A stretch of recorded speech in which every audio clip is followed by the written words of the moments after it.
Nobody roots for Goliath, Wilt Chamberlain once said. But what if Goliath was actually a kid who had to duck just to walk through doors? That's what life was like for Wilt Chamberlain, one of the greatest basketball players ever. Born on August 21, 1936 in Philadelphia, Wilt was bigger than other kids from the start. By the time he was 10 years old, he stood an incredible 6 feet tall. Most grown-ups aren't even that height. Being so tall wasn't always easy for young Wilt. People would stare at him and make him feel different, but Wilt had good friends who helped him feel better about himself, and soon he discovered that being tall could be pretty awesome, especially when it came to sports. At first, Wilt didn't like basketball. He thought it was a game for sissies. But in Philadelphia, basketball was a big deal, so when Wilt was in 7th grade, he decided to give it a try. And boy, was he good at it. In high school, Wilt became a basketball superstar. He played for Overbrook High School and helped his team win lots of games.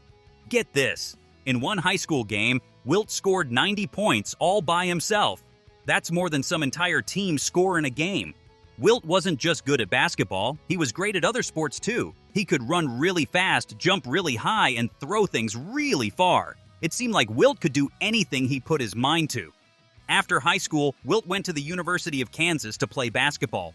He was so good that other teams had to change the way they played just to try to stop him.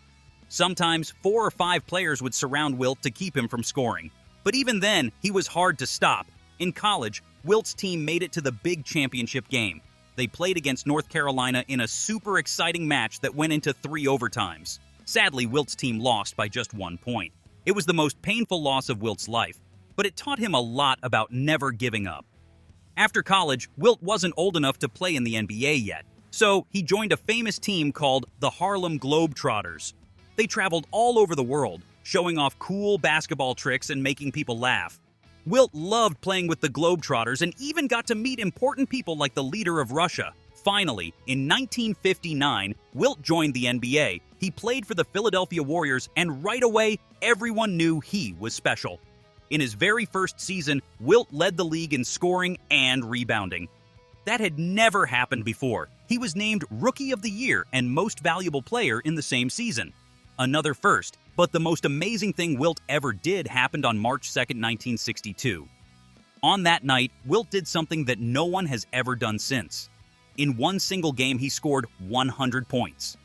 Can you imagine scoring that many points? Most NBA players are happy if they score 20 or 30 points in a game. Wilt scored more than 3 times that amount.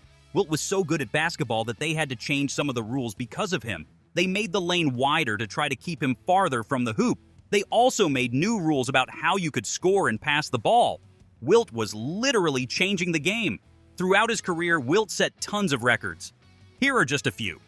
He once averaged 50 points per game for an entire season. He never fouled out of a game in 14 years of playing. He once grabbed 55 rebounds in one game. He's the only player to score 4,000 points in a single season. Many of Wilt's records still stand today, more than 50 years later. Wilt played for a few different teams during his career. He moved from Philadelphia to San Francisco, then back to Philadelphia with a new team called the 76ers. Finally, he played for the Los Angeles Lakers. One of the most exciting things about watching Wilt play was his rivalry with another great player named Bill Russell. Russell played for the Boston Celtics, and when these two giants faced each other, it was always a battle. Even though they were rivals on the court, Wilt and Bill became good friends in real life. For a while, people said Wilt couldn't win the big games, but in 1967, he proved them wrong. His team, the Philadelphia 76ers, won the NBA championship. Wilt was so happy, he said it felt like having a big round glow inside of you. Wilt wasn't done yet, though. In 1972, he won another championship with the Los Angeles Lakers. He was 35 years old, pretty old for a basketball player, but still dominating the game. Earl Monroe finds a crack in the defense. We have a whistle by Darrell Garrison. Give it back to Bridges from down low. He's in the 3-second area. Knocked away by Willis Reed. Penguins in the wrist by Don Murphy. And they can't get any more important to the Lakers. Wilt retired from the NBA in 1973, but he didn't stop being active. He became a big fan of volleyball and even played it professionally for a while. He also liked to run and stay in shape.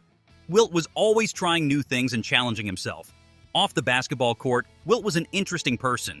He was very smart and loved to talk about all sorts of topics, not just sports. He was confident in himself, but also worked hard to be the best he could be. Wilt was known for his strength. There's a famous story about him picking up another huge basketball player named Bob Lanier and moving him out of the way like he was a small child.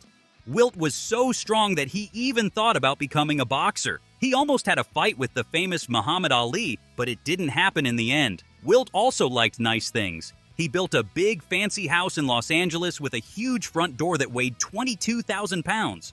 He drove expensive cars and liked to wear stylish clothes. Wilt worked hard for his success and enjoyed the results. Even though Wilt was amazing at basketball, some people criticized him. They said he cared too much about his own statistics and not enough about winning. This bothered Wilt, who always tried his best to help his team win. He often said, "Nobody roots for Goliath," meaning that people didn't cheer for him because he was so big and strong. After basketball, Wilt tried lots of different things. He appeared in movies, wrote books, and became a successful businessman. He was always looking for new challenges and ways to use his talents. And finally tonight, remembering basketball star Wilt Chamberlain, who died yesterday in Los Angeles. Again, Spencer Michaels reports. Sadly, Wilt passed away on October 12, 1999, at the age of 63. But his impact on basketball and sports will never be forgotten. Today, young basketball players still look up to Wilt and try to break his records, but most of them are just too hard to beat. In the end, Wilt Chamberlain was more than just a basketball player. He was a larger-than-life figure who changed his sport forever. He set records that may never be broken and inspired generations of players who came after him. Wilt Chamberlain's story shows us that with determination, hard work, and a willingness to be different, we can all achieve incredible things. He may have been a giant on the basketball court, but his legacy is even bigger. Wilt proved that sometimes being different is what makes you great.